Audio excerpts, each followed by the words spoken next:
আজকে ছিল আমাদের বাড়ির পাশের একটা দাদার মেয়ের অন্নপ্রাশন, তো সেখানে যাওয়ার জন্য রেডি হয়ে পড়েছি। আমাদের বাড়ির সবাই চলে গিয়েছে, এখানে আমি দাদার জন্য ওয়েট করছিলাম। দাদা আসছে, তারপরে দাদার সাথে আমি গেলাম। খুব একটা দূরে না দাদাদের বাড়িটা, আমাদের বাড়ি আর দাদাদের বাড়িটা পাশাপাশি, মানে আমাদের বাড়ি আর দাদাদের বাড়ি মাঝখানে আর কোনো বাড়ি নেই, দুটোই পাশাপাশি।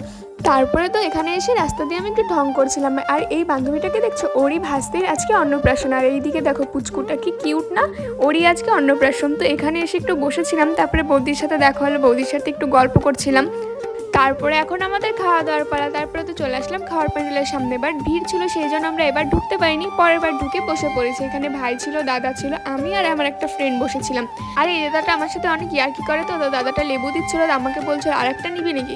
তারপরে তো ভাত দিয়ে গিয়েছে, ভাত ডাল একটা পটলের সবজি মাছ দিয়ে খাওয়া দাওয়া কমপ্লিট করে চলে আসলাম বাইরে। তারপরে বাইরে এসে দেখি যে ছোট ছোট বাচ্চাগুলো ডান্স করছে। এখন আমাদের বাড়ি যাওয়ার পর ভিডিওটা ভালো লাগলে অবশ্যই লাইক করে দিও। টাটা।